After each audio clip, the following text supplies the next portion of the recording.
Good morning, everyone. A very good morning to all of you.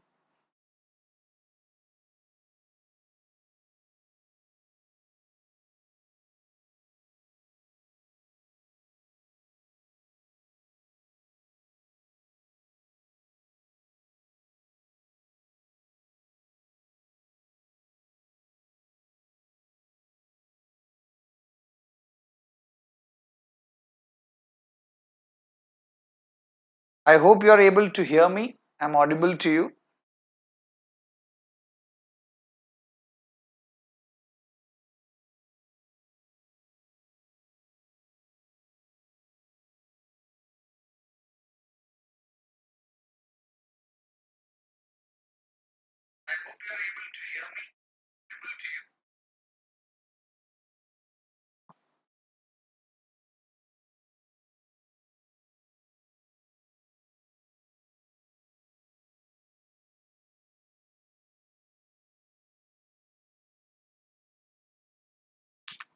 We have a little bit early, I think. It's just 6:27 in the morning. So it starts by 6:30. So we'll wait till the other students log in.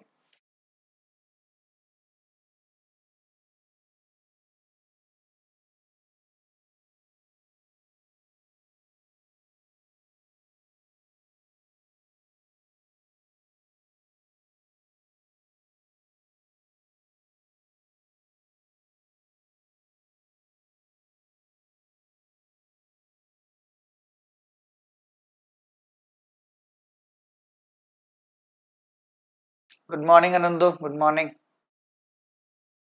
Alvin is also very early today.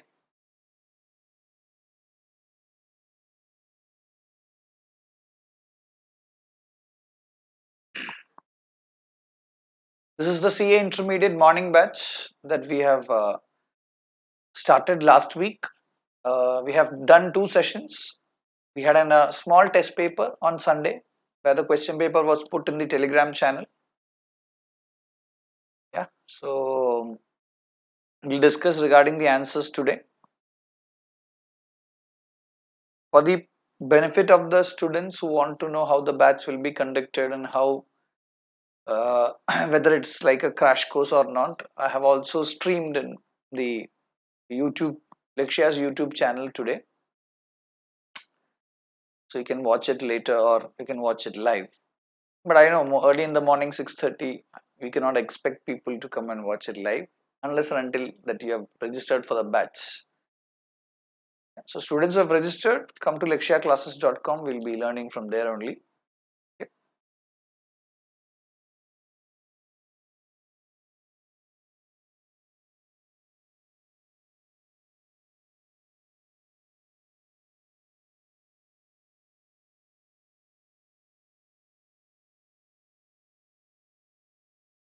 The climate is extremely, good to sleep. It's very cold and rainy. I think nobody would love to even get up at this time. Everybody would be preferring to sleep early in the morning. But we are CA students. We learn, we study. We are different from others. So it doesn't matter. We'll get up in the morning and study, correct?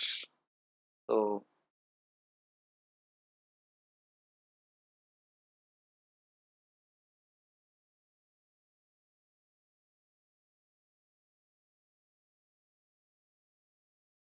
those who have logged in YouTube channel also, you can have, if your chat box is there, you can type messages there.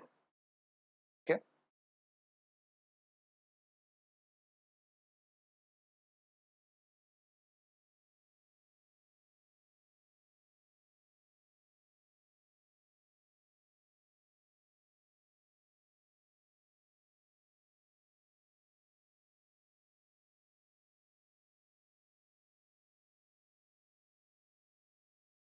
Yes, good morning, Aparna.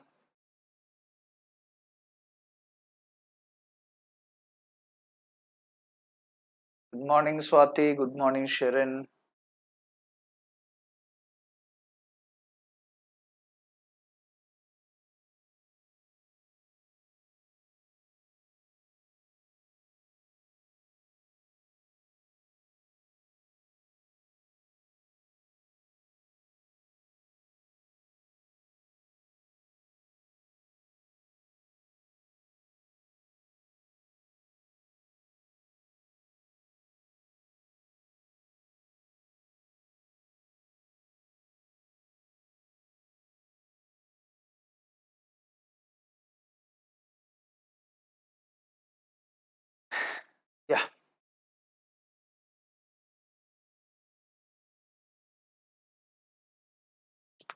Any new student who have joined today's session? This is our online classroom. You can see the classroom that you have in front of you.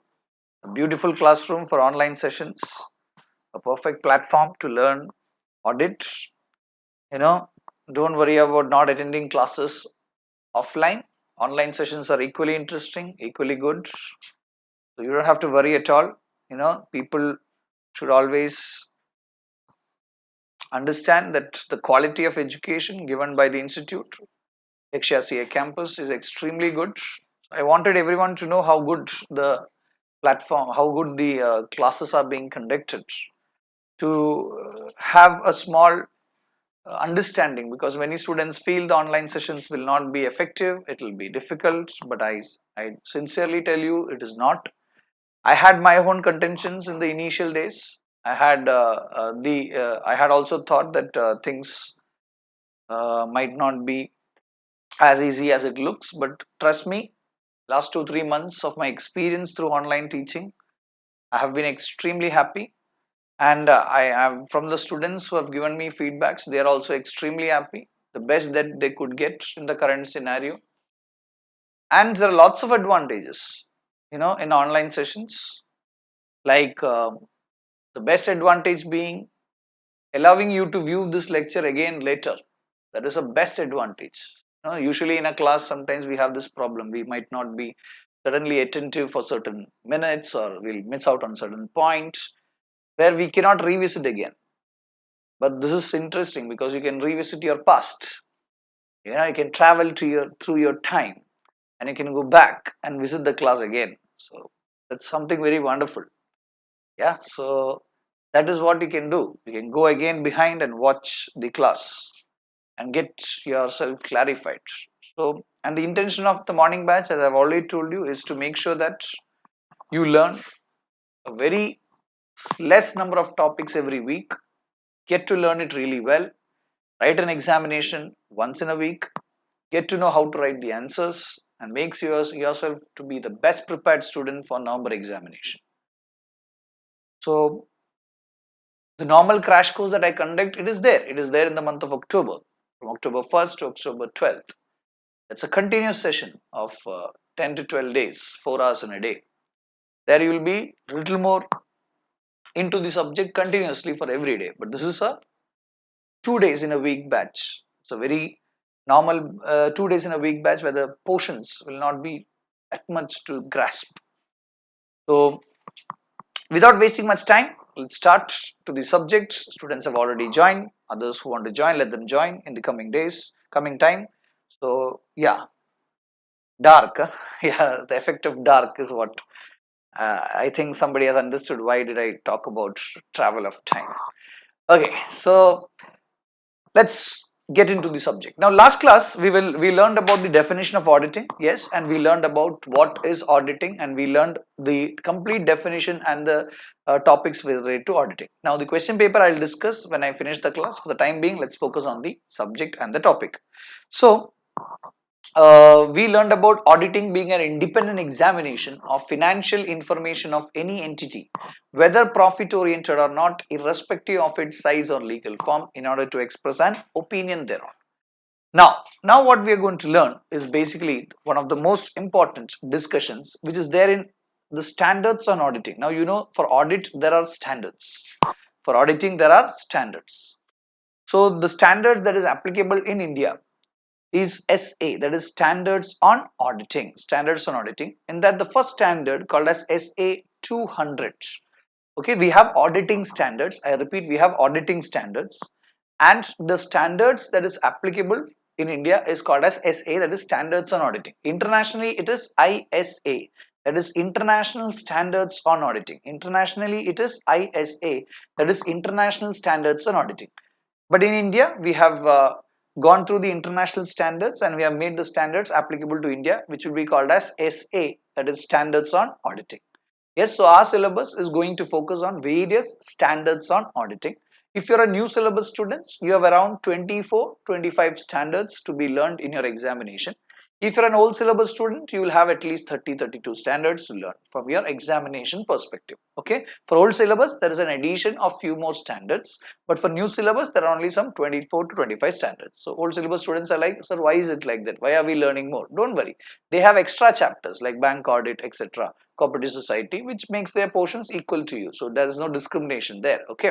So as far as standards are concerned, they have cut down on the standards of the new syllabus, because all these standards which are cut down, they want to focus more in CA final. So CA final, they'll have these standards of more importance. That is why when they design the syllabus, they cut down on few standards in your intermediate new syllabus. And those students of whole syllabus, I told you, it's good to go through the what do you say?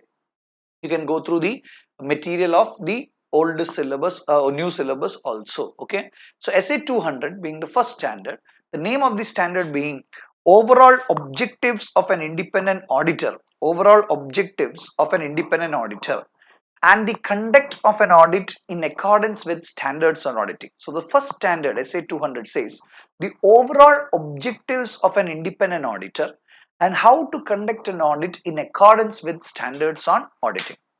So SA 200 is going to teach you one of the most important discussions for an auditor, that is his overall objectives. His overall objectives when he conducts audit of financial statements. What is his overall objectives? See, for everything that we do, not just audit, anything that we do, there is an objective which needs to be achieved. There is an objective for which this particular any activity is being done. Same way, when an auditor is doing audit of financial statements, there is an objective for which he is conducting an audit. Okay, so this SA 200 is going to teach you what is that overall objective. What is that overall objective of conducting an audit? What is the main focus of conducting an audit? Why do you do audit? As we all know, it is to express an opinion on the financial statements. We have no doubt in that. It is to express an opinion on the financial statements. But when you go to the overall objectives, the sentence it says is, through the process of audit, of financial statements, there is an assurance that you need to obtain. Okay, there is an assurance that you need to obtain through this process of audit. Now listen to me carefully. Through the process of audit of financial statements, the auditor is required to obtain an assurance. What kind of an assurance, we'll see. But he is actually required to obtain assurance. What do you mean by assurance? Assurance means a surety. He should reach to a surety, to an assurance. He should be able to obtain an assurance.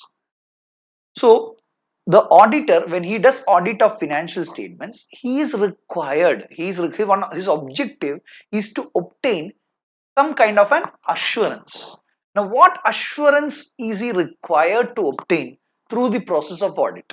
The auditor is required to obtain a reasonable assurance. I repeat, auditor is required to obtain a reasonable assurance. So through the process of audit, the assurance that the auditor is expected to obtain is a reasonable assurance. Is a reasonable assurance. I repeat, it's a very important point. Is a reasonable assurance. What is the name of our subject? The name of our subject is audit and assurance. It is what? Audit and assurance.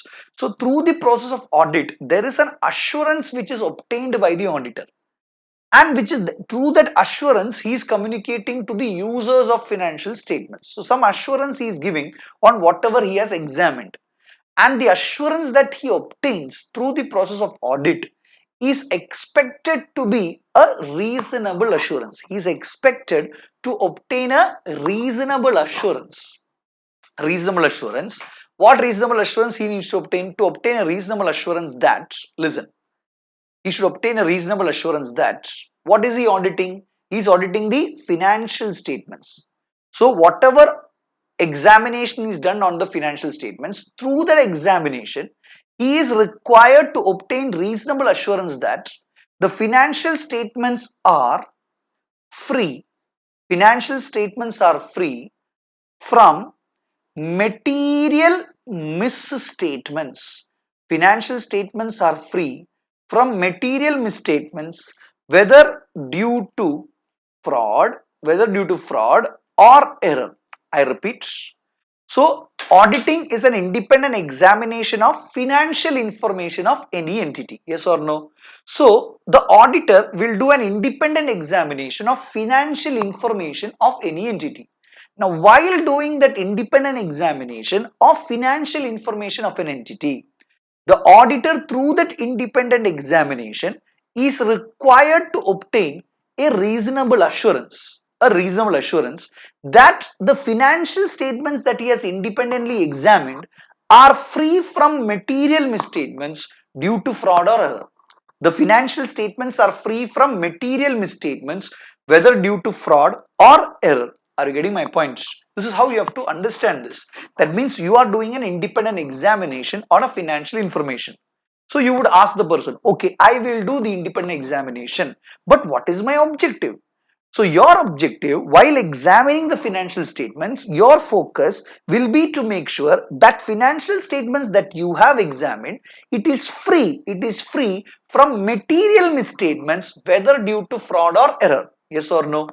Now this assurance that you obtain that the financial statements are free from material misstatements due to fraud or error will be communicated to the users in the form of what? In the form of opinion. Will be communicated to the users in the form of opinion. So when you obtain this reasonable assurance, it will help you to express your opinion on the financial statements. Yes or no? Opinion on the financial statements. Do you understand? So yes, your objective is to express opinion, but to express the opinion, you should reach a reasonable assurance that the financial statements are free from material misstatements, whether due to fraud or error. Now, what is the standard saying? It says obtain a reasonable assurance. Obtain a reasonable assurance that whatever financial statements that you have audited, it is free from material misstatements. So it is clearly saying go for a reasonable assurance. It is enough that you obtain a reasonable assurance. So the surety that you give, that you need to obtain, that whatever financial statements are given to you, they are free from material misstatements. That means very simple. Please understand, when a financial statement is free from material misstatements, when a financial statement is free from material misstatements, it is said to be showing a true and fair view. It is said to be showing a true and fair view. So when do you say any financial statements are showing a true and fair view? We say the financial statements are showing a true and fair view when the financial statements are free from material misstatements. When the financial statement does not contain any material misstatement, we say that the financial statements are showing a true and fair view. Now, why are the users appointing you? Because the entity believes that the financial statements that they have prepared shows a true and fair view. Yes or no? Correct. Now, a company which is preparing the financial statements as per section 128 of the Companies Act, where they maintain books of accounts and they prepare financial statements as per section 129. Correct. The financial statement that they have prepared is said to be showing a true and fair view of its state of affairs. Yes or no? So the entity is clearly saying that the financial statements are free from material misstatement. The entity is very clear that the financial statements are free from material misstatement. Financial statements are free from material misstatement. Correct? The entity clearly says the financial statements are free from material misstatement. Now the users wants to know whether actually it is free from material misstatements or not. So it is requesting the auditor to come and examine the financial statements. And it tells the auditor, see, I want you to go there, do independent examination and give me a reasonable assurance that the financial statements actually are free from material misstatements. Are you getting my point? That means what the entity says, that it does not contain any material misstatements, that whatever they say is right. Give me a reasonable assurance that actually the financial statements are showing a true and fair view, or actually the financial statements are free from material misstatement. Are you getting my point? So that is why we say the auditor is required to obtain a reasonable assurance that financial statements are free from material misstatements, whether due to fraud or error. Now, why is that auditor is required to obtain reasonable assurance, or what is the significance of the word reasonable assurance? What is the significance of the word reasonable assurance? Now, that is something which we need to learn. What is the significance of the word reasonable assurance. The significance of the word reasonable assurance is that now if you ask me, there is one more assurance which you can just have in your mind. It is called as an absolute assurance. Absolute assurance. Now, what do you mean by absolute assurance? A 100% perfect assurance, where you're giving a perfect surety that it is like this. I confirm that it is like this. I confirm to you it is like this. That is an absolute assurance, giving you a 100% assurance on what you have checked. Imagine I tell you to check something and you check it. After checking, if you're giving me an absolute assurance, you're giving me a 100% surety on something.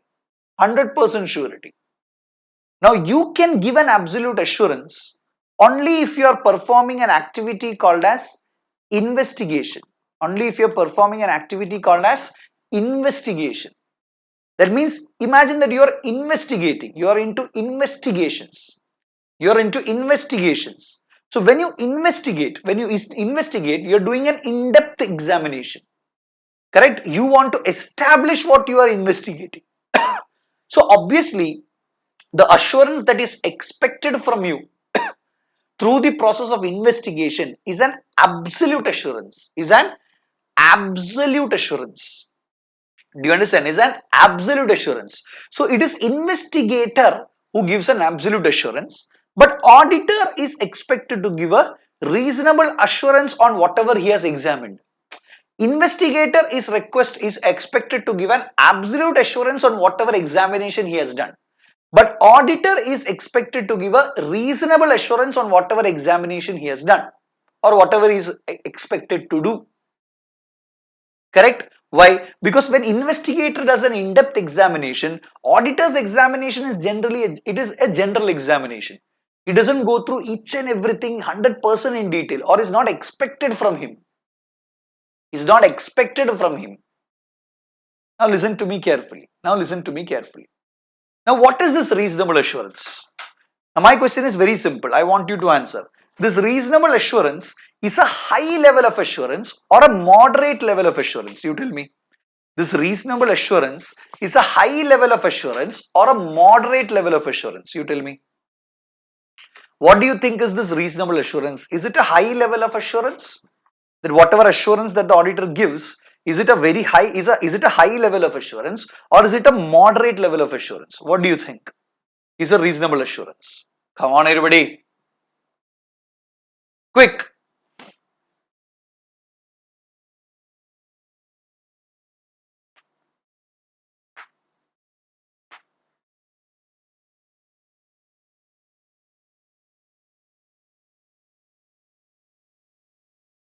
Moderate. Reasonable assurance is a moderate level of assurance. Moderate. Moderate.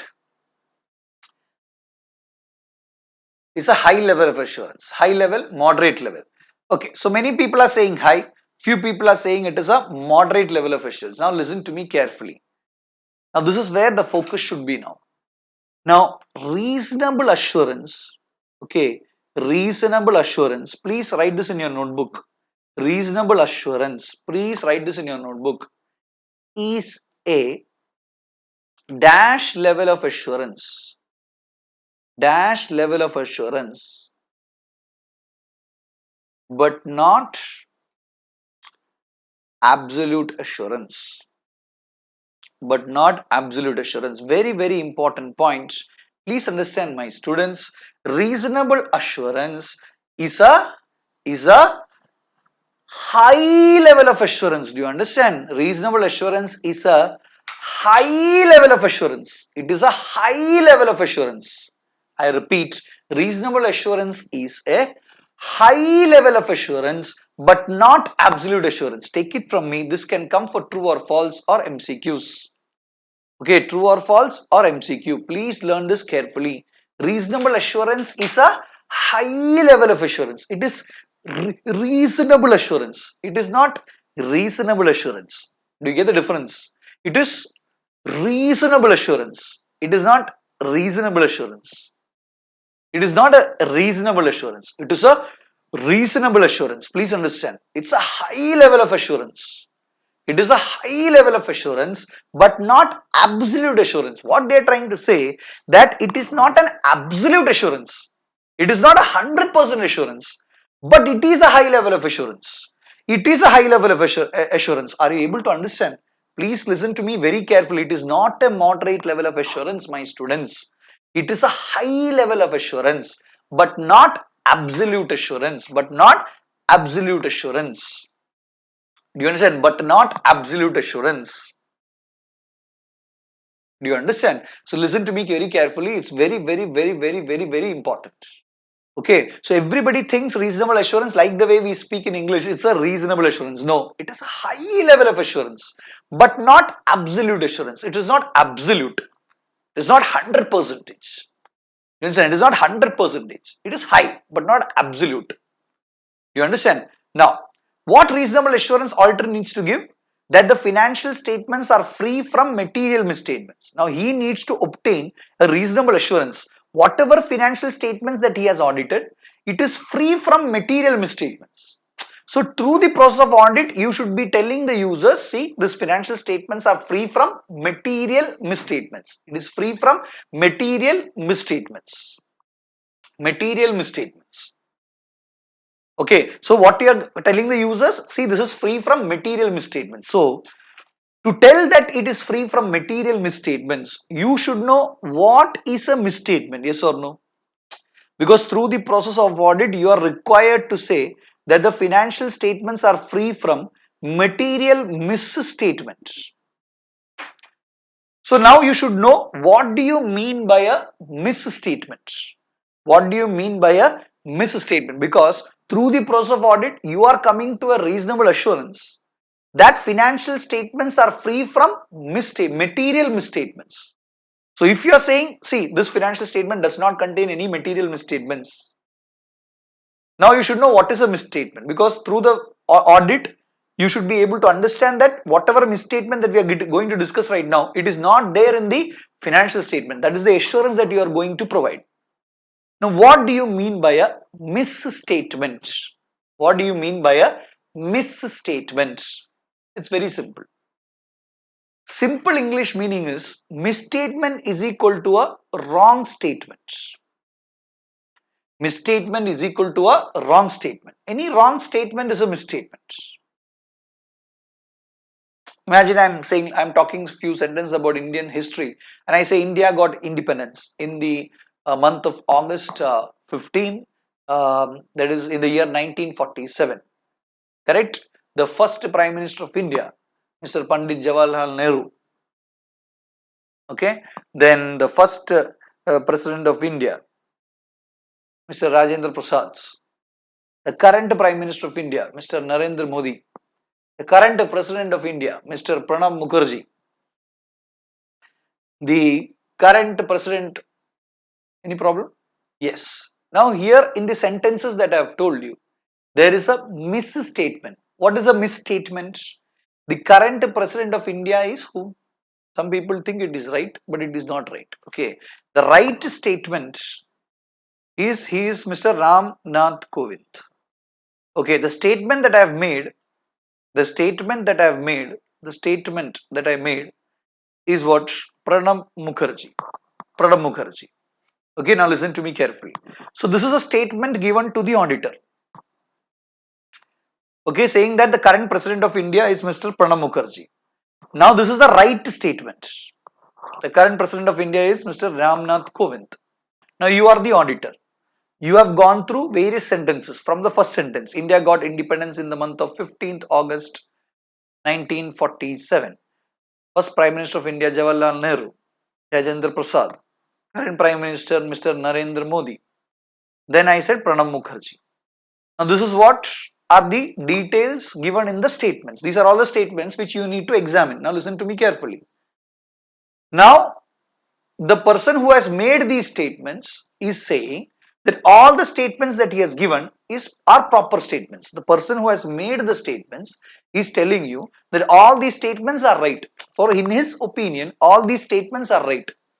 Now you are required to examine, give a reasonable assurance that actually what he is saying, that the statements are all right, is actually right or not. Okay, so you should know what are the right statements. What are the right statements? 1947 is a right statement. You know, Jawaharlal Nehru, Andhra Prasad, Narendra Modi, and the right statement is what? Ramnath Kovind. So during the course of audit, you will identify, okay, there is one item which has gone wrong. Now this is considered to be a misstatement. This is considered to be a misstatement. You understand the difference between what you should have written and what you have actually written is a misstatement. The difference between what you should have told and what you have actually told, if there is a difference, it is a misstatement. Do you understand? Difference between what is right and what you have done, which is wrong. The difference is called as a misstatement, a wrong statement. So even in financial statements, whatever transactions are being recorded, it may go wrong. It may go wrong. Okay, the transactions being recorded may go wrong. That means in a financial statements, when transactions are recorded, the recorded transactions could go wrong. Where? Just imagine your accountancy examination. Just imagine how you were doing accounts at home. You're learning for CA. When you do accounts of partnership, when you're doing accounts of companies, when you're doing, and you'll have a question and you'll find out the answers by your own. When you're doing it, from your side, you could have had a lot of mistakes that you have done. Yes or no? What all are the mistakes that, or what are the areas where you could have done the mistakes? One, maybe whatever the amount that you have written may go wrong. Correct? Then you have to do some presentations. Then you have to do classification of transaction. Then you have to do disclosure of transaction. So these are the areas where transactions can have misstatements. One is the amount can go wrong. Second is your presentation may go wrong. Third, your classification may go wrong. Or your disclosure could go wrong. Presentation or disclosure. So what I'm trying to say is, in a financial statement, amount can go wrong, presentation or disclosure can go wrong, or classification can go wrong. That means when you're preparing accounts, imagine that you were recording a transaction. So the actual transaction, imagine, is 5 lakh rupees. And when you recorded, what happened is you wrote 50,000. 1 0 you skipped. Now this is called as difference in the amount. The actual amount is 5 lakh, but you have recorded it at 50,000 only. So there is a difference in amount. Now this difference in amount is considered to be a misstatement in the financial statements. Are you getting my point?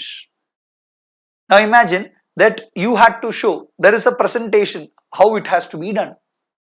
Okay. Now inventory is a current asset.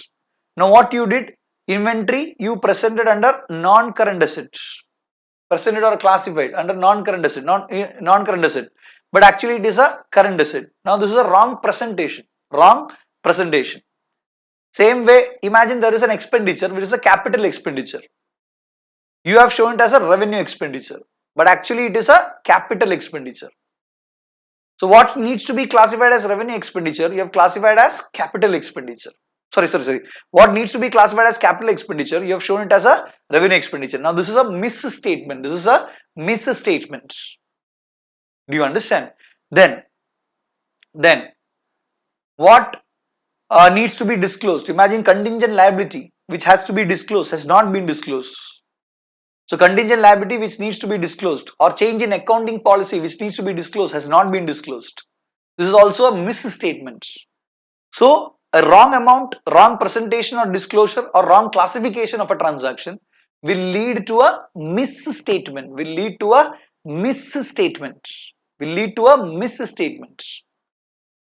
But for something to go wrong, that should be a right way of doing it. Correct? Only if there is a right way of doing it, we know what we have done is wrong. Correct? Now the auditor is told, Mr. Auditor, go and check whether the financial statements are properly shown. Go and check whether the financial statements are true and fair. First question would be, how do you think the financial statement should look like? How do you think the financial statement should be prepared? Now, when you say presentation might go wrong, you tell me what is the right presentation? Where is the right disclosure? Where is the right classification? Do you understand? Where do you find this? Tell me. Because if you show me the right presentation, I will go and check and see whether the presentation is done as per how it has to be done. If you tell me how it should be classified, I can check and tell you whether it has been classified like that. Are you getting my point? Because the auditor is required to make sure that the financial statements are free from material misstatements, which means he has to make sure that the amount, presentation, disclosure, classification is properly done. Now, to check whether it is properly done, he should know what is the proper way of doing these things. Now, when he knows what is the proper way of doing things, then he can check whether it is properly done. Yes or no? Yes or no? Do you understand? So, the right presentation, amount, presentation or disclosure, classification is actually there. Where is it? Can you tell me? Where do you think is this right presentation, right classification, right disclosure? Where is it? How do you think the financial statements needs to be prepared? It should be prepared as per dash. That is the clue. It should be prepared as per dash. Financial statements. That means the amount, the presentation, classification, disclosure. It should be done as per dash. It should be done as per the dash. FRF. Very good. FRF. What do you mean by FRF? We can say AFRF. Applicable Financial Reporting Framework. Somebody said schedule. Good. So for that one single word I am giving you. It is called as applicable financial reporting framework. Please tell me what is it? Applicable financial reporting framework. Sit there and repeat with me. Come on, what is it? Applicable financial reporting framework. Repeat again. Applicable financial reporting framework. Once more. Applicable financial reporting framework. Do you understand? In your notebook somewhere in the last page of your notebook, write important words in auditing. Important words in auditing. Now in that important words, please write AFRF, that is applicable financial reporting framework. You should never forget this word. I think recently in one examination they asked also, what is AFRF? What is AFRF? Do you understand? Applicable financial reporting framework. I repeat, applicable financial reporting framework. And I always tell the students, these important words that we learn, you should have it like a medicine. When do you have it? Before eating and after eating. Okay, today after breakfast 2 times. You say applicable financial reporting framework. After breakfast 2 times. Please remember. It's always important to learn. 4 times in a day if you eat. Before and after, you will be learning around 8 words, 8 new words in auditing. Do this exercise every day. This is applicable financial reporting framework. Very, very important. Applicable financial reporting framework. Okay. Applicable financial reporting framework. It's a very important word. That means every financial statement, there is an applicable financial reporting framework, the way by which it should be prepared. Now imagine that you are doing an audit of a company. Now company has an applicable financial reporting framework. What do you mean by reporting framework? The framework which should be used for reporting the financial statements. There is schedule 3. There are accounting standards. Now if the company is in US, it is US GAAP. In India, it is Indian GAAP. Correct? So same way there is an applicable financial reporting framework for every companies, every organizations. So according to that applicable financial reporting framework, you are required to prepare your financial statements. Listen to me carefully, my students. That means when an entity says the financial statements are showing a true and fair view, they are saying that financial statement does not contain any material misstatements. When they are saying financial statement does not contain any material misstatement, it means that it is prepared as per the AFRF. Yes or no? This is very, very important to remember. That means when an entity says their financial statements are showing a true and fair view, they give you the meaning that it does not contain any material misstatement. When they say it does not contain any material misstatement, the meaning is it is prepared as per the AFRF. Are you able to understand? It is prepared as per the AFRF. Because if it is not prepared as per the AFRF, then there will be misstatements. If there are misstatements, then it is not a true and fair. Are you getting my point? It is something other than true and fair. So always understand the entity will prepare the financial statements as per their AFRF. When they prepare as per AFRF, it does not contain, that means it does not contain any material misstatements, and the financial statements are showing a true and fair view. So why is the auditor appointed? The auditor is appointed to obtain a reasonable assurance that the financial statements does not contain any material misstatement. So when he obtains this reasonable assurance that the financial statement does not contain any material misstatements, he will come to a conclusion that FS is equal to AFRF, and he will be able to express his opinion whether the financial statements are showing a true and fair view. Yes or no? Yes or no? Do you understand what I'm saying? Do you understand what I'm saying? Okay, this is what the reasonable assurance that you are obtaining. But through this, you are expressing your opinion and making sure the financial statements are free from, are prepared as per the applicable financial reporting framework. As per the applicable financial reporting framework. Very good. That means, now let us know what is a misstatement, my students. Misstatement is nothing but A, P, C, D. Okay, what APCD you have done on the financial statements? What is the actual APCD as per the AFRF? This is FS. Okay, this is what you have done in the FS. This is what the AFRF says. Now, if this both are the same, that means no misstatement. Correct? But imagine that presentation in FS not equal to presentation in AFRF is equal to what? Misstatement. Classification in FS not as per classification in AFRF is equal to what? Misstatement. Then disclosure in FS not equal to disclosure in AFRF is equal to what? Misstatement. Amount in FS not equal to the amount as per AFRF is equal to what? Misstatement. I hope you are able to understand. Such simple terms I am explaining to you as if this is a regular batch, everything in detail. This is what a misstatement is called as. You understand? It is an amount presentation or amount classification presentation of or disclosure of a reported item in the financial statements. The difference between the amount classification presentation or disclosure of a reported item in the financial statements and the amount presentation or a classification presentation or disclosure that is required for the item to be in accordance with the applicable financial reporting framework. I'll show you the definition. It says misstatement, let's see, refers to a difference between the amount classification presentation or disclosure of a reported financial statement item and the amount classification presentation or disclosure that is required for the item to be in accordance with the applicable financial reporting framework. That is required for the item to be in accordance with the applicable financial reporting framework. So, for an item, it is required to be presented, classified, disclosed as per the applicable financial reporting framework. Now, if there is a difference between what you have done and what you should have done to be in accordance with the applicable financial reporting framework, the difference is called as a misstatement. My student, the difference is called as a misstatement. Do you understand? It is called as a misstatement. For example, now if there is a repair to whom? To an asset. Repair to an asset, increasing the useful life of an asset, increasing the future economic benefit of the asset. Repairs to assets.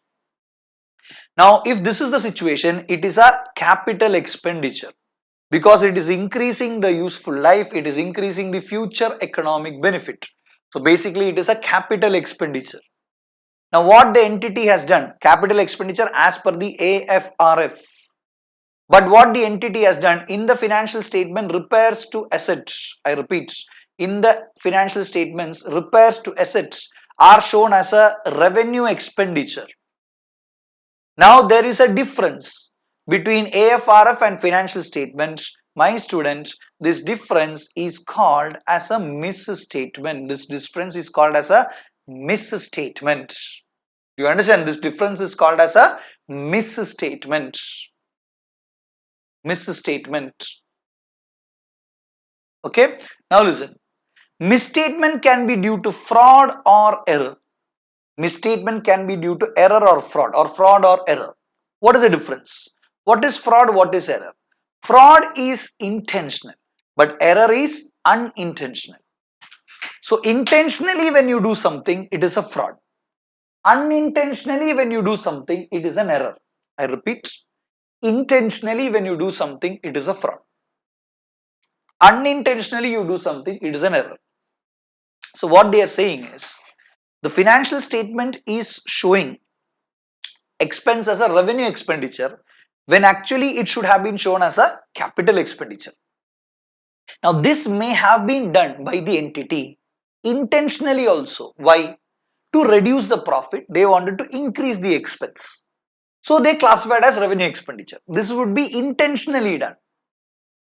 This misstatement could have been done unintentionally also. How? Because imagine the accountant did not know that expense of repairs to asset can be classified as capital expenditure also. He did not know. He was unaware of it. He thought always repairs and maintenance are what? Revenue expenditure. So his knowledge being less is the reason for this misstatement. This is called as misstatement due to error. Are you getting my points? So misstatement can be due to either fraud or misstatement can be due to what? Error. It could be either due to fraud or it could be either due to error. And listen to me carefully now, the last discussion of this sentence. It says, auditor needs to obtain a reasonable assurance that financial statements are free from material misstatements, whether due to fraud or error. So the question that would come is, sir, I understand what you said. Through the process of audit, we should make sure that financial statement does not contain any wrong amount, presentation, classification, disclosure. We should make sure that financial statements are prepared as per the applicable financial reporting framework. Yes, sir. Yes, ma'am. Or yes, sir. I understand what you say. But, sir, my question is, do you think an auditor will be able to identify all the misstatements in the financial statements? Do you think that every misstatement in the financial statements is going to be important? That is why they have used the word. The misstatement that auditor needs to make sure it is not there are material misstatements. Are what? Material misstatements. You do not have to focus on all the misstatements. You need to focus on only those misstatements which are material. What do you mean by material? Material means something which is important. How do you know any transaction is important? You will know a transaction is important if the transaction affects the decision of the users of financial statements. I repeat, if it affects the decision of the users of financial statements. I repeat, if it affects the decision of the users of financial statements. If it affects the decision of the users of financial statements. If it affects the decision. So if a transaction affects the decision of the users of financial statements, it is said to be a material transaction. An auditor is also required to focus on those misstatements which are material, or his reasonable assurance does not say that financial statement does not contain any misstatements. Listen to me carefully. This is very important. Auditor never says that there are no misstatements. He says there are no material misstatements. What assurance that he gives is a reasonable assurance that the financial statements are free from material misstatements. That means the auditor says, see users, there are no misstatements which are going to affect your decision. See, there could be some insignificant small misstatements which I might not have noticed, or even which you need not notice also. It is not going to affect your decision much. I am not telling you there are no misstatements. I am telling you there are no material misstatements. There are no material misstatements. So there is a huge difference, my students. When you say there are no misstatements, it means every amount, every transaction, every presentation, every disclosure is done perfectly. Even a very, very small amount, if it is not shown properly, I will inform you. That will be the meaning if I say there are no misstatements. But the standard is very clear. Your assurance is not saying that there are no misstatements. Your assurance is saying that there are no material misstatements. There are no material misstatements. Are you able to get my point? Do you understand? Now, but still one question that is unanswered is, sir, you are saying auditor has to make sure that the financial statements are free from material misstatements, whether due to fraud or error. Correct, sir? And you are saying that you need to obtain a reasonable assurance, and you are saying it is a high level of assurance. Sir, the simple question that I want to ask you now is, sir, why is that the auditor obtains reasonable assurance? Why can't he go for an absolute assurance? Students are asking, or students will have a doubt that why, sir, that the assurance is a reasonable assurance. Why can't the auditor go for an absolute assurance? He's an auditor, no, sir. Don't you think that he should go for an absolute assurance? Why is that he is going for a reasonable assurance? Why do you think? Now, this is because I repeat, the reason why which auditor cannot obtain absolute assurance or is not expected to obtain an absolute assurance is because auditing has certain, do you know? Why is that auditor is unable to give an absolute assurance? Why is that auditor's assurance is a reasonable assurance? You tell me. Because auditing has certain dash. Auditor is a watchdog, not a bloodhound. Punch dialogue, huh? Good, but good. Who is a bloodhound? An investigator is a bloodhound. Yes, we are a watchdog. We are a watchdog. We are not a bloodhound. Because auditing has certain inherent limitations. There are certain inherent limitations. Perfect. Inherent limitations. Inherent limitations. Perfect. Because of the inherent limitations of audit, the assurance that is expected from the auditor is a reasonable assurance. The assurance expected from the auditor is a reasonable assurance. Very good, very good. Reasonable assurance. Do you understand? Reasonable assurance. Expected is a reasonable assurance. I repeat. That means, my students, very simple, investigation does not have any limitation. Investigation does not have any inherent limitation. Investigation does not have any limitation. That is why the expectation of a person, who is going to do investigation, that is the investigator, expectation from an investigator is an absolute assurance. Because as far as an investigator is concerned, he does not have any limitation. He can do in-depth examination. He can take his own time. Listen to me carefully. You understand? He can take his own time. He can do things that he wants. He can go deeply to transactions. But for an auditor, there are some inherent limitations in his audit. Audit processes has certain limitations. Due to that limitations, the assurance that you can obtain by doing a process of audit is only a reasonable assurance. You cannot reach the absolute assurance. Are you getting my point? But I repeat again, reasonable assurance is a high level of assurance. Don't forget that. Reasonable assurance is a high level of assurance, but not absolute assurance. Now let us discuss what are the inherent limitations of an auditor. The first inherent limitation is nature of financial reporting. Nature of financial reporting. Very simple. The financial statements that is given to you, to the auditor, to examine independently, the nature of that financial statements is such that you will not be able to give an absolute assurance on the financial statements. The nature of that financial statements, the nature of the reporting of financial statements, the nature of the reporting of financial statement is such that the auditor will not be able to reach an absolute assurance. What is that nature? Somebody has already answered. Assumptions and estimates are used. My students, listen to me carefully. The financial reporting, is done as per the AFRF, as per the applicable financial reporting framework. Yes or no? Now we know the financial statements that we prepare. Is it on cash basis? Do we prepare financial statements on a cash basis? Do we prepare financial statements on a cash basis?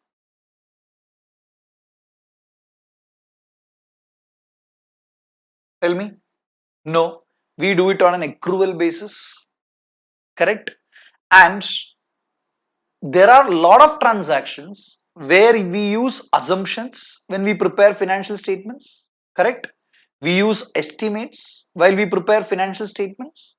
That means not every transaction in the books of accounts, not every transaction in the books of accounts are 100% perfect. It contains estimates. It contains assumptions. Do you understand? It contains estimates. It contains assumptions. All these, everything it contains. So you should understand the nature of financial statement is such that certain transactions, certain amounts are not 100% perfect. It is assumed, it is estimated. So when the transaction itself is not 100% perfect, how do you expect the auditor to give a 100% assurance on that transaction? Are you getting my point? You can never say the provision is perfectly shown. You can never say the estimate is perfectly taken. No. You can say what I feel, according to me, I feel the estimates looks good. I don't think there is anything wrong. It is reasonably shown properly. Are you able to understand? You cannot perfectly say the estimate is not the perfect amount that is shown. You can say almost it is shown perfectly, almost it is shown properly.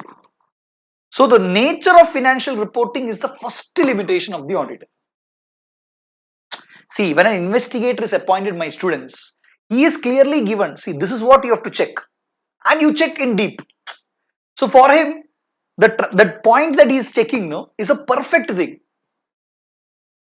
There is no doubtfulness in how it has been shown. For example, imagine he is appointed to find out whether there has been a cash fraud in cash. So he is going to find out whether there has been any fraud in cash. So there he is going to perfectly check the transactions. Do you understand? So there is no limitation from him, but for an auditor, there is a huge limitation. The nature of financial reporting is a huge limitation for the auditor because it contains estimates, assumptions, etc. The nature of financial reporting. See, let me ask you this question. Tell me the answer for this. Financial statements prepared by an entity should show a true and dash view of the state of affairs. You tell me, is it true and fair or true and correct view? Please forget the auditor for now. Please forget the auditor. Now, if you are an accountant, financial accountant of a company, the financial statements that you prepare of the company, according to you, is true and fair or true and correct? Forget the auditor. Forget the auditor. Forget the auditor. If you are a financial accountant of a company, whatever financial statements you have prepared, it should be showing a correct view or a fair view. Is it enough that it shows a fair view? Fair or correct? Everybody says fair. showing a true and fair view or correct view, not from the angle of the auditor. I'm not at all bringing auditor into picture. I'm speaking about how it should be prepared. Correct, true and correct, fair. Few people saying correct. Now many people are saying correct.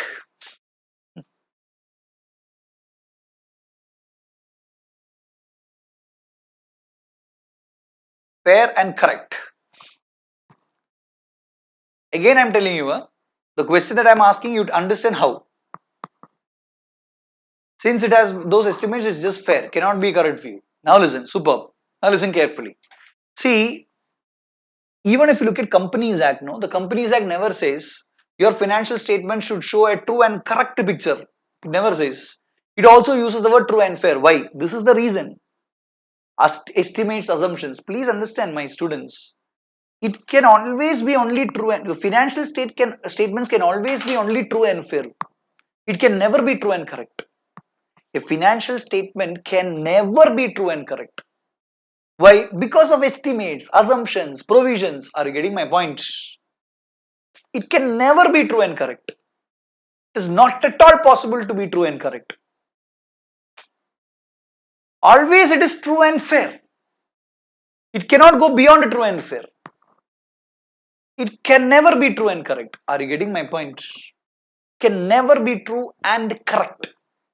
Can only be true and fair. It can never show the correct picture of how the business is going. It can only show a fair picture. When a company says this is our balance sheet, this is our P&L, it is not the correct picture. It is considered to be a fair picture. Do you understand? When the financial statement itself can show only a fair view, true and fair view, even the auditor can also say that it is true and fair. He can never say it is true and correct.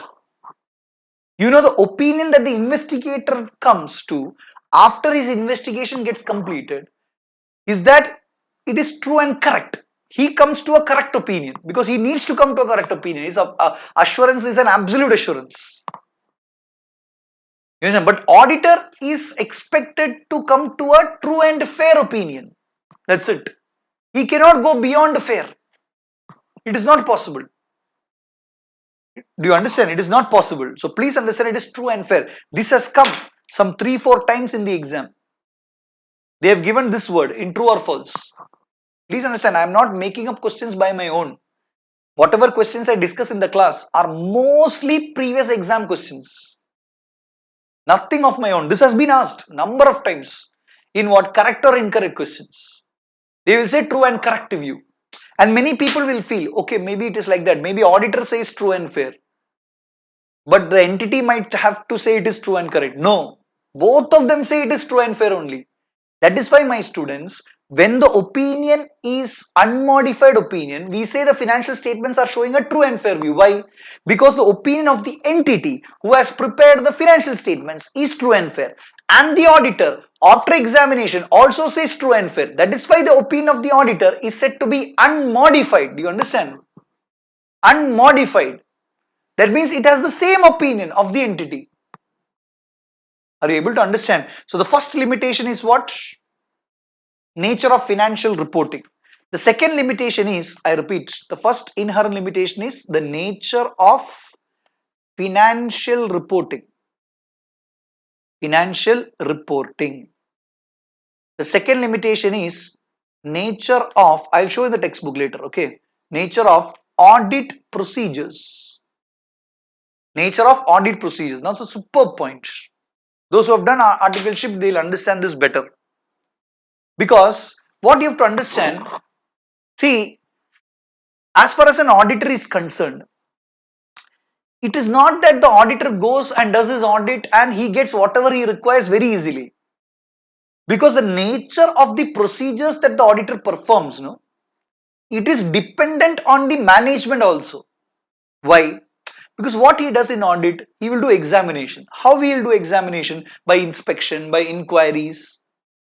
Correct? He'll do inspection, he'll do inquiries, all those things he will do. Now, when you're inspecting, when you're inquiring, you need evidence, you need data.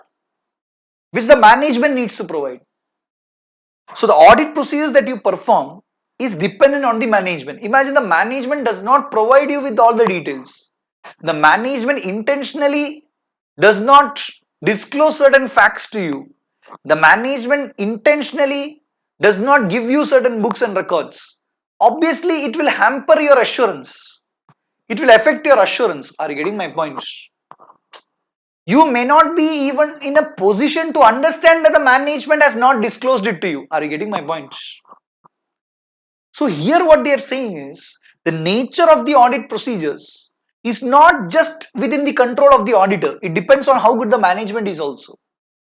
So the assurance that you obtain will become better and better the more the management is actually, what do you say, giving cooperating with the auditor. The more better the management is, the better they give the documents, details to us, the better our audit becomes. I think those who have done articleship will surely appreciate this point, because a good management, a good client, our audit will complete very quickly.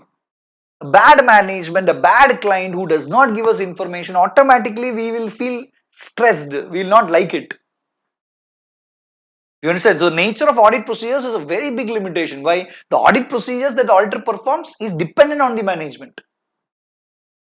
Third one, they are focusing on timeliness of financial reporting and balance between benefit and costs. Balance between benefit and cost. What is this? See, investigation, how is investigation? You investigate till you find out. You take 1 year, 2 year, 3 year, your wish. But you need to investigate and find it out. Audit is not like that. You cannot keep on doing audit till the time you want, till you reach that true and fair view. No, there is a time limit within which the audit must be completed. You have to give audit report. You have to conduct the AGM. Are you getting my point? So there is a timeliness. There is a time within which the audit needs to be completed. That is timeliness of financial reporting. And what is this balance between benefit and cost? Audit does not come for free. It has an expense. Correct? It has an expense. What expense? Audit fees. And the main expense is the article students going and eating food. Yeah, that is the main expense actually. Audit fee might be still less. The highest will be audit expenses. Correct. So this expenses that a company spends on audit, expenses that a company spends on audit. Now they want to make sure that they get the benefit. They get the benefit out of the expenses. Nobody likes to spend money on audit. Why? Just imagine, no, an entity has a perfect control system. They prepare financial statements perfectly. Means a true and fair manner. There are no errors, no frauds. That means already it is true and fair. Now it's so simple. Auditor comes, he will check everything, and ultimately he will also say true and fair. So company will feel, why you are spending money on him? He'll come and check and say true and fair. He'll take the money and go. So nobody likes to spend money on audit. But that does not mean you can completely have the financial statement unaudited. That is not also not possible. Why? Because advantages. The credibility of financial statement increases when an independent person examines it. So bring out a balance between the benefit and the cost. What will happen? People will expect the auditor to complete the audit in a good minimum time and minimum cost. Minimum time and minimum cost. Now to do that, to make sure audit gets completed soon, means timeliness of financial reporting as well as to balance between benefit and cost. What auditor might have to do? The auditor might have to resort to test checking, to do some sampling where every transaction cannot be checked. When every transaction is not checked, obviously the assurance that the auditor gives will start what? Reducing. That is why he is required to obtain a reasonable assurance. Last, you have other limitations, which we'll see later. Other limitations. So 4 inherent limitations of auditor. Okay, very important. 4 inherent limitations of auditor. I'll show you. This is inherent limitations of audit. Okay, so as per SA 200, it is given the auditor is not expected to and cannot reduce audit risk to zero and cannot therefore obtain absolute assurance that the financial statements are free from material misstatements due to fraud or error. They are saying cannot obtain absolute assurance. This is because there are inherent limitations of an audit. It arises from 3 points. One, the nature of the financial reporting. Second, nature of the audit procedures. Then timeliness of financial reporting, balance between benefit and cost. And last point, other matters affecting the limitations of the audit. There are 4 inherent limitations. That is why, because of these inherent limitations, you are not expected to obtain an absolute assurance. Because they know audit has these limitations. Because of these limitations, you will not be able to reach an absolute assurance. You will not be able to reach an absolute assurance. Are you getting my point? Very important. Okay. So if we discuss inherent limitation, okay, just take a 3 minutes break. 2 to 3 minutes, just relax and come back. Okay. In 3 4 minutes, we'll restart the class. Okay. Means we'll continue. So just take a 2 to 3 minutes break. Okay.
Hello, hello, hello.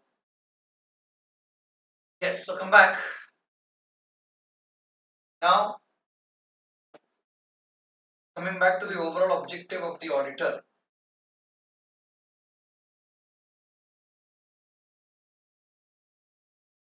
This auditor has to obtain a reasonable assurance about the financial statements, about whether the financial statement as a whole are free from material mistake. Okay? And it also says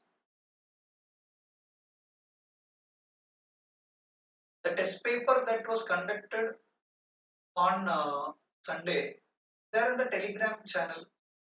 Are you people not there in the Telegram channel? There's a Telegram channel that has been created and the link has been given to you. The Telegram, if you have not access to the Telegram channel, I would request you.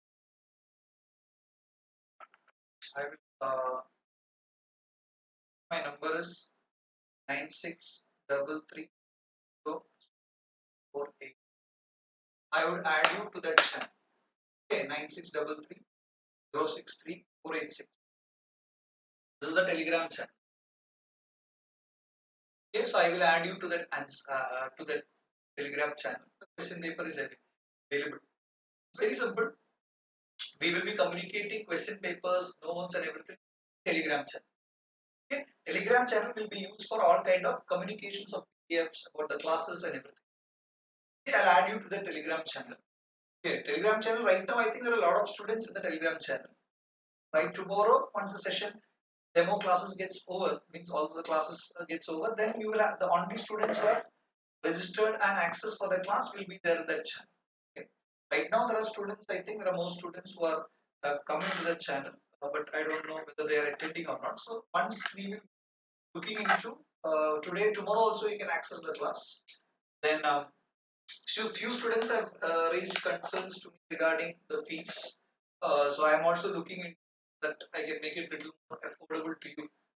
Sometime by tomorrow, I would give maybe a little bit of good news regarding fees.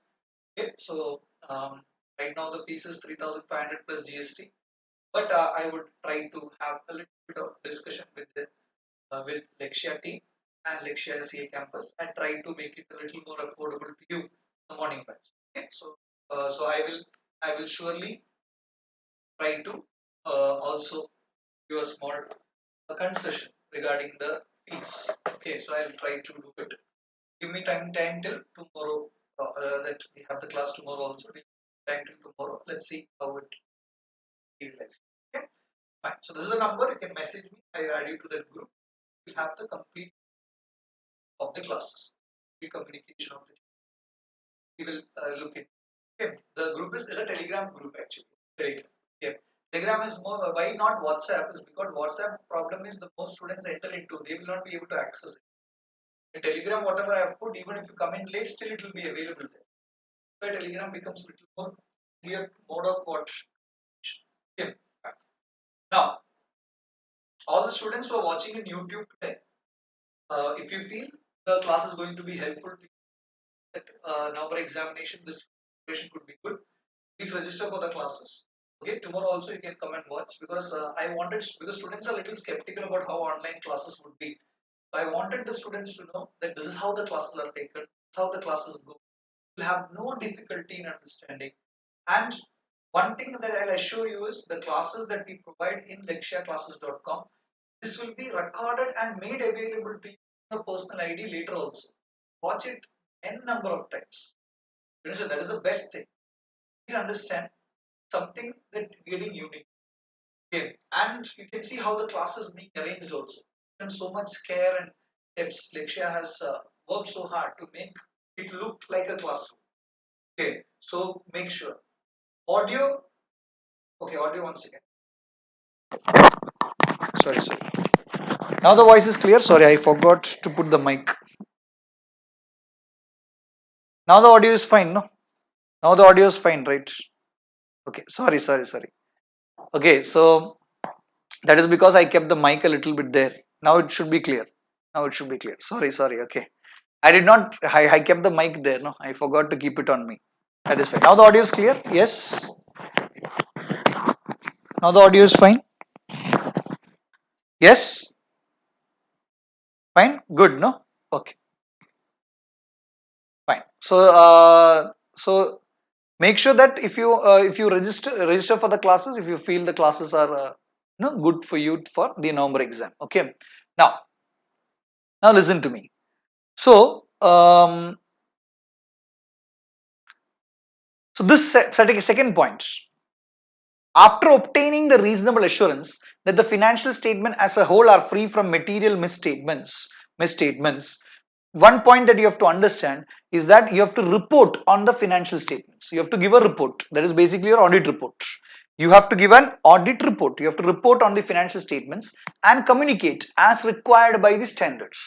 Okay, and communicate as required by the standards in accordance with the auditor's findings. Okay, so you report on the financial statements and communicate as required by the standards in accordance with the auditor's findings. So once you obtain this reasonable assurance, you submit an audit report according to the findings that you have got. Okay, and in the report you will be expressing your opinion. The opinion could be either unmodified opinion or it could be a modified opinion. It could be unmodified opinion or it could be a modified opinion. You understand? Unmodified opinion or modified opinion. Now, this is the objective of the auditor. Very, very important examination perspective, 4-mark question. Okay, 4-mark question, don't forget. Objective, inherent limitations we have learned. Okay, inherent limitations we have learned. Now, see, in the test paper that we conducted on Sunday, there were 2 questions. Okay, one question was, audit is not legally obligatory for all types of business organizations or institutions. Comment. Then second question was, the chief utility of audit lies in reliable financial statements on the basis of which the state of affairs may be easy to understand, discuss. So these were the 2 questions that we discussed in what? On Sunday's test paper. 2 questions. Yes, 2 questions. Now, this is how the questions will be asked. It will not be a direct question. Now, what I wanted you to understand is, you can see in the textbook the heading types of audit. And in types of audit, you have 2 points. Same way, here you have a heading, advantages of audit of financial statements. And there is point number 1, point number 2, point number 3, it goes on like this. And they have given you one diagram also, advantages. Karke. There are some points here. Now, the most important thing that I want to tell you, which many of them who have attended my regular class or crash class would know this, but still to remind you again. See, when a student studies, he is making short notes. One thing that he will do is he'll read the heading. Then he'll go to point number 1. Or sometimes when institute has given a beautiful diagram like this, you will convert this diagram into points. What you will do, you will take the notebook and you will write advantages of audit of financial statements, point number 1, point number 2, like that you will make notes. And you will be learning from that notes only. Same way here you will be writing heading types of audit. And then you will write these 2 points. But the institute will never ask you a question saying that what are types of audit, or they will not ask you what are advantages of audit of financial statements. They know out of these 2, what you would have already read the point, the heading, and you would have read the points. They know that. They know you have studied the points with respect to this heading. But what they will do in the exam is, instead of giving the heading as the question, they will focus on the paragraph after the heading, which will be converted into a question. Why? Because they know this paragraph will not be read by the students. So in this paragraph, they will have the question which they will convert. And for that, you will have to write this answer. That means the sentence that I took was this sentence. As you can see here, the chief utility of audit lies in reliable financial statements on the basis of which the state of affairs may be easy to understand. Now for this sentence, the answer should have been advantages of audit of financial statements. That means by reading that sentence, you should understand the question asked is advantages. But it is very, very difficult to identify. Why? It is very difficult to identify unless and until you have read this paragraph at least once. But nobody does. They will read the heading, directly go to point number 1. An institute has also to fool you has given a diagram also. So understand, whenever such diagrams are given, no, it is to fool, because why? You will lead the diagram instead of the points also. So you'll keep on learning lesser and lesser. You feel the institute has helped you by giving this diagram. No, the institute is making you fall in the trap. They are saying, this is the advantages, read these points and go. So what you will do, you will not even read it fully to write it properly. You will just read these points and you will read the heading also. You will never focus on this paragraph also. Do you understand? So what should be done? Even for this, you see the answer is, this is a sentence I took. Audit is not legally obligatory for all types of business organizations or institutions. The answer is types of audit required by law, voluntary category. To write this at least once, you should go through this particular paragraph, which students don't. Let me, even if I tell you this in class, still students don't do it. That is why those who have attended my class, this is a reminder for you again. And my students, this question I did not make by my own. It is there in the RTP. The same question is there in RTP. I think the previous to previous attempt RTP. The same question is there. They have not given advantages. They have given this sentence. Are you getting my point? Students who don't know about this sentence, what they will do? They will read this sentence. Chief utility of audit. They'll explain what is audit. They start with definition of auditing. Then they will talk about what is financial statements. Then they will say state of affairs. Means you will explain whatever you want and it will go wrong. So please make sure that every paragraph after a heading is read. For example, my students, today we learned inherent limitations, yes or no? Now, inherent limitations, they will not ask what are the inherent limitations of audit. They will never do that. Instead of asking what are the inherent limitations of audit, they will ask this sentence.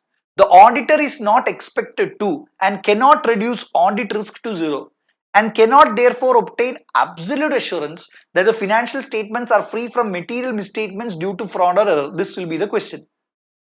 Here they have given, this is because there are inherent limitations.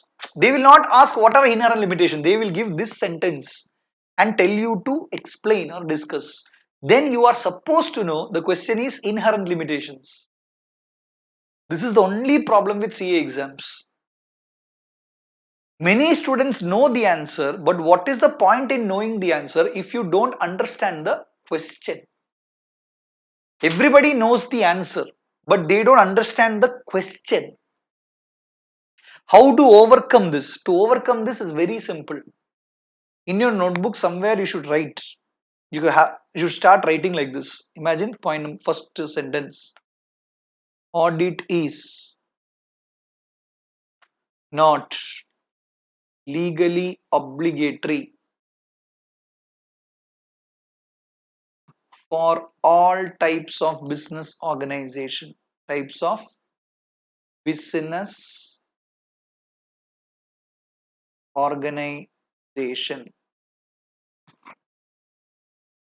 And below you should write answer. Answer will be what? Types of audit. You understand? That's it. Just write the heading here. Types of audit. Again, second sentence. The chief utility. Blah blah blah blah blah blah blah blah blah. Full sentence you should write. After writing sentence, you should write below answer. Advantages of audit of financial statements. Are you getting my point? Are you getting my point? You understand? This is one note that you have to prepare. While reading the textbook, whenever you find a heading, read the paragraph below and see what paragraph can be converted into question. Write that paragraph sentence here or paragraph here, and below answer you write the heading as the hint. Now, in a separate notebook or page, whatever, you will have a heading. What is the heading? Types of audit. There the heading will be types of audit. And you will write point number 1. Audit required by law. Point number 2, voluntary audit. Then you have what? Advantages of audit of financial statements. Point number 1, point number 2, point number 1, point number 2, point number 3, point number 4, point number 5, point number 6. Now listen, now see what has happened. So there are two different notes. Now this you will study to learn the points. Types of audit, 2 points. Advantage of audit of financial statements, 6 points. Imagine 6 points. So here it is heading and the points. It is easier to learn heading with the points. It is difficult to learn that for this sentence, this is the answer. It will never stay in your mind.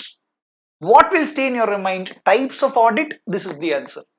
Advantage of audit of financial statement, this is the answer. Now here you know what type of question could be asked for advantages. Either they will ask a direct question, what are advantages? Or they will ask an indirect question, the chief utility. Are you getting my point? Are you able to appreciate what I am trying to say? Do you understand where your mistake is?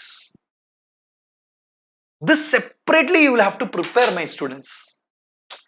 See, anyways, it is twice a week. Very little portions we are covering. You can easily prepare this while you study. So you know two types of questions that could be asked in the exam. Either it is a direct question or it is an indirect question. For indirect question, we have clearly given there. What is the answer? This is to be done perfectly. Please do it. Please do it.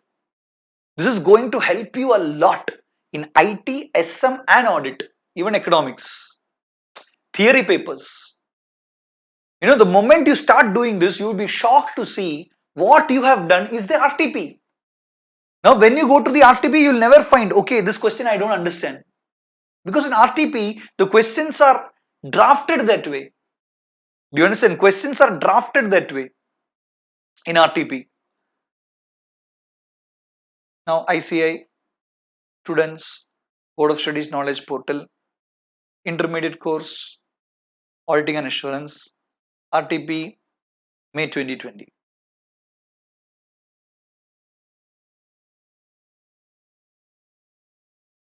You can see here how the questions are drafted. See. Sometimes it is direct. Explain the objectives of an audit. Direct question. There are practical legal limitations to obtain evidence. Explain with examples. You understand? Sometimes it is that. See, plan should be further developed, revised. Can you see how big the questions are? See? Everything is like sentences. Even for old syllabus, it is the same. See? Do you understand? This is how the questions are asked, my students. This is how the questions are asked. So if you know this pattern, it becomes very, very easy for you. It becomes very, very easy. Very easy. There's nothing to worry. This is only thing that you should take care when you study your theory papers. To understand the question. To understand the question. Many people don't take this effort while studying. Then what happens if you don't take efforts while studying? Automatically the time that you're spending becomes waste. You understand? The time that you're spending becomes waste. Okay. I've seen that question somewhere. I want to show you. Anyways, it's okay. You understand? So every questions are like this. So please go through questions like this and prepare notes. Okay. I want you to do both these. Okay. I hope that it is very useful for you. Again, I'm telling you why I'm telling you to make this notes is because there could be direct question. And second, this is only way it will stay in your mind. You cannot, it will not stay in your mind that audit is not legally obligated for all types of business organization. Answer is voluntary audit, compulsory audit. It will never come. It is more easier to revise with the headings. But once you know, this could be asked like this also, it becomes easy in the exam. Okay, fine. So these were the two answers that you had to write. One is regarding the advantages and second is regarding these two. That is audit required under law, voluntary. I'll put the answer key in the Telegram group. You can go and you can see the answer key in the Telegram group. You understand? Fine. So these are the two questions that we did. Okay, very important to understand how the question paper is, how the questions are asked. Now, So we learned about the objective of the auditor. Now let us try to understand when an auditor is doing his audit, ethics is a very important point. Yes or no? Ethics. Everybody should be ethical. So let's learn certain ethical requirements of an auditor according to the code of ethics that he needs to comply with. There are some ethical requirements. Okay, so the code of ethics of professional accountants, there is a code of ethics for every professional accountants. Okay, that code of ethics for professional accountants, it comes up with certain ethical requirements. Ethical requirements. Let's see what are the ethical requirements. Point number one is integrity. Take your notebook and write ethical requirements. Ethical requirements. Okay, the code of ethics establishes ethical requirements. Ethical requirements. Now, the first point is integrity. There are 5 ethical requirements. Let's go through. There's no explanations given in your textbook, so no need to learn the explanations as such. Let's just go through the points. Okay, so the code of ethics, there is a code for ethical conduct. Now, that code of ethical conduct comes out with certain ethical requirements for a professional accountant or an auditor. Now, the ethical requirement starts with integrity. What is integrity? Integrity is nothing but honesty, sincerity, truthfulness, truthfulness, truthfulness. So, integrity is nothing but honesty, sincerity, truthfulness. Whenever a professional accountant is doing any kind of a professional work, he should maintain honesty, sincerity, truthfulness in his approach. Very simple. You should be honest, sincere, truthful in your approach. That means when you're doing audit of financial statement, be honest, be truthful, be sincere in your approach. That is integrity, the first ethical requirement. The second ethical requirement is objectivity. Objectivity is very simple. Objectivity says be impartial, be unbiased, be straightforward.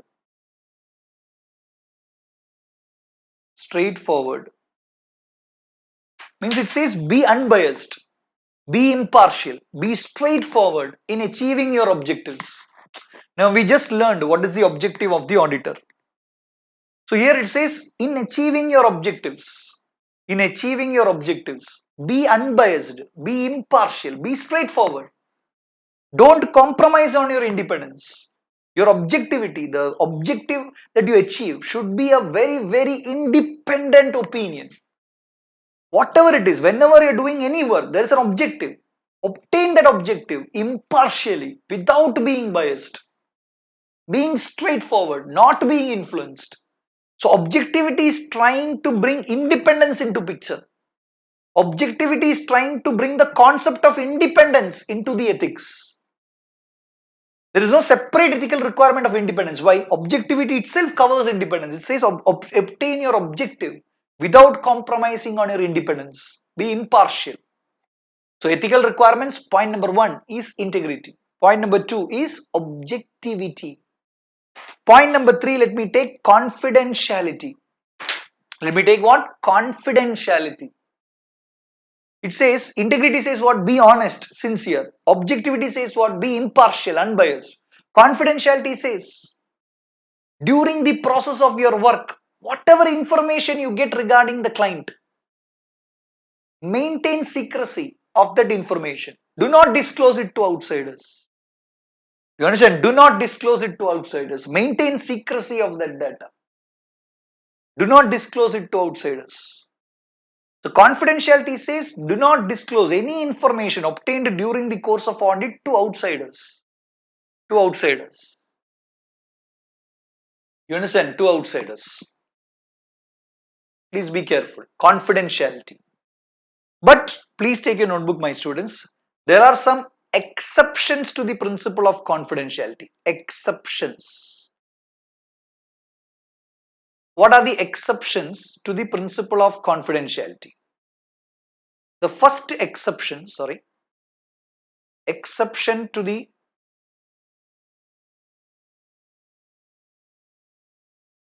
exceptions to the principle of confidentiality. The first exception is when there is a legal or professional duty to disclose. When there is a legal or professional duty to disclose. When there is a legal or professional duty to disclose is an exception to the principle of confidentiality. What do you mean by it? That means imagine there is a duty, an obligation legally to disclose information or obligation professionally to disclose information. Then you can disclose the information not looking into confidentiality. For example, 143 subsection 12. I don't know how many of you have heard this subsection. 143 subsection 12 introduced under Companies Act 2013, requiring the auditor to disclose details with respect to fraud to the central government. Now here it is a legal obligation for the auditor to disclose fraud to the central government. There the auditor cannot sit giving the excuse of confidentiality of not disclosing. Are you getting my point? Because 143 subsection 12 is duty to disclose. You understand? So it is an exception that confidentiality need not be maintained when there is a legal or professional duty to disclose. And second point, with the permission of the client. With the permission of the client. With the permission of the client. If you have the client's permission, disclose it because it's client's information. So these are two exceptions to the principle of confidentiality. Exceptions when there is a legal or professional duty to disclose or with the permission of the client. Confidentiality. Okay, not disclosing information to outsiders. Confidentiality. Okay, so first one is integrity, telling you to be honest, sincere. Second is objectivity, telling you to be impartial in your achieving your objectives. Third is confidentiality, telling you not to disclose information to outsiders regarding the client. Then comes professional competence and due care. Professional competence and due care. What do you mean by professional competence? It says, see, Mr. Auditor, you should always be professionally competent. Whatever work you're doing, be professionally competent. Means what? Keep yourself updated. You should know all the relevant things, the updated things in accounts, law, taxation. You should be updated. That is professional competence. Professional qualification is CA. Skill is developed through practice or experience. But competence is developed only through updation. Lot of changes happen in accountancy, law, taxation, various fields, which you should be aware and you should be professionally competent. So the ethical requirement says, maintain your competence, keep yourself updated. You understand? And last one is professional behavior. Last one is what? Professional behavior. It says don't behave in any manner that can bring disrepute to the profession. Now, ethical requirement, professional behavior, maintain ethics, maintain professional behavior. Don't bring disrepute to the profession. These are the 5 ethical requirements. Tell me, my students, what are the ethical requirements? Point number 1, integrity. Point number 2, objectivity. Point number 3, confidentiality. Point number 4, professional competence and due care. Point number 5, professional behavior. I repeat, what are the 5 points? Point number 1, integrity. Come on. Point number 2, objectivity. Come on. Point number 3, confidentiality. Come on. Point number 4, professional competence and due care. Point number 5, professional behavior. Come on, everybody. Repeat once again. What is point number 1? Integrity. Point number 2, objectivity. Point number 3, confidentiality. Point number 4, professional competence and due care. Point number 5, professional behavior. These were the 5 ethical requirements. 5 ethical requirements. 5 ethical requirements. Do you understand? 5 ethical requirements. Come on. Point number 1, integrity. Point number 2, objectivity. Point number 3, confidentiality. Point number 4, professional competence and due care. Point number 5, ethical professional behavior. 5 ethical requirements. 5 ethical requirements of a auditor or a professional accountant. 5 ethical requirements. Very, very important. What does integrity say? Maintain honesty, sincerity, truthfulness. Objectivity, be impartial. What is professional competence and due care? Be competent, updated. What is confidentiality? Not disclosing information to outsiders. Is there any exceptions? Yes, two exceptions. One, when there is a legal or professional duty to disclose. Second, with the permission of the clients. Then professional behavior. What is professional behavior? Don't behave in such a manner that it brings disrepute to the profession. You understand? These are very, very, very, very important discussions, ethical requirements. Okay, so fine. Now, tell me ethical requirements. Point number 1, integrity. Point number 2, objectivity. Point number 3, confidentiality. Point number 4, professional competence and due care. Point number 5, professional behavior. Again, point number 1, point number 2, point number 3, point number 4, point number 5. Now, one more advice to all of you. Now, when you're learning points, there are 5 points here. Okay, generally, how do we learn? We'll be learning point number 1, integrity. Point number 2, point number 3, point number 4, point number 5. Again, you'll repeat from point number 1, 2, 3, 4, 5. Again, you'll repeat from 1, 2, 3, 4, 5. Yes or no? Now, you keep on repeating these 5 points some 5 to 6 times. And you're rest assured that you have learned the points. Now, when you learn repeating the points 4 or 5 times, the problem that you will face is you will forget the heading. You will forget the heading. Why? Because you have never repeated the heading. You have always repeated only the points. Another biggest mistake of a theory student. So when you repeat the points, please repeat along with the heading. Otherwise, what happens? You'll keep on repeating the points. You're like integrity, objectivity, confidentiality, yes, I know the points. Now, in the exam, what they will ask, what are the ethical requirements? Now, you will not even remember ethical requirements heading. Why? Your brain will feel that heading is least important because you have never repeated it. So, always when you repeat with the heading. Ethical requirements 1, 2, 3, 4, 5. Then again ethical requirements 1, 2, 3, 4, 5. Then again ethical requirements 1, 2, 3, 4, 5. Are you getting my point? This is the issue with theory students. I'll try to make sure that everything that you could face, it will be solved in the coming days. Every issue, one by one I'll take up. One by one I'll tell you. With my experience, I can tell you what is the mistake that you will make while studying. Take it from me. Any student attending the class, rest assured, you will not fail. You will not fail. Take it from me. 100% guarantee. You will never fail. I can tell you this 100%, not like a crash course, because it's just twice a week. And if you do things that I'm telling you, you will never fail. Take it from me.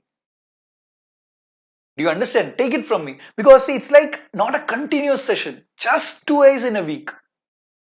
So I am sure that you will be able to learn the portions very easily. Do you understand? That is why, I don't know, I am trying to tell the students maximum. Please come and attend the class. Every day morning 6 o'clock, every day evening class, every day sessions. It might not be easy for you sometimes. That is why that everyday sessions I have kept in October, when I feel students would have prepared a little bit. And it's like a crash course. Now this is a regular course, let me tell you. You can know how slowly I'm explaining things.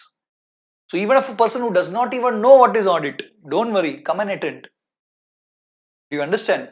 So please understand, I'll make sure that you will clear your examination with good marks. Take it from me. But you should do what I say. Okay, so I've told you 2 things today. 1, prepare notes like this. Correct? Second, I've told you how to learn points.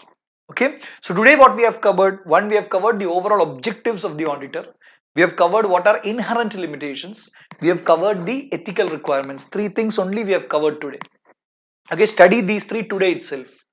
Okay, read the textbook in the way I told you. Then if you have free time, just glance through textbook. Don't study, just read through it to get the language and feel of the subject. Are you getting my point? At least make sure 10 minutes in a day you read auditing just like that.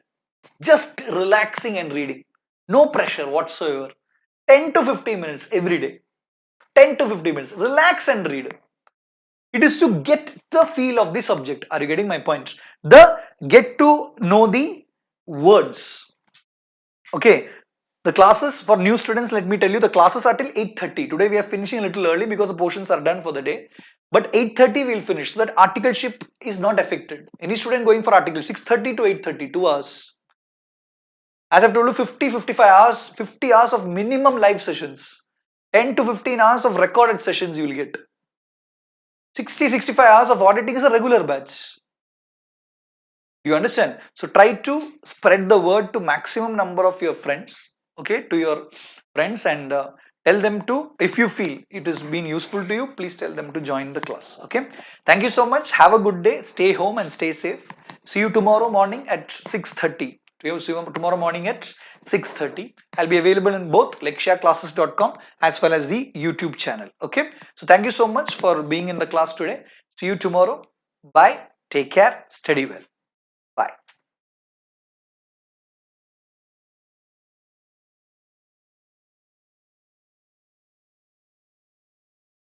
Yes, we will be completing the class on October 7th. Okay, October 7th. I have given clearly October 7th we'll complete. Then we'll have model examination. Model examinations conducted. Okay, October 7th is the completion date. Okay.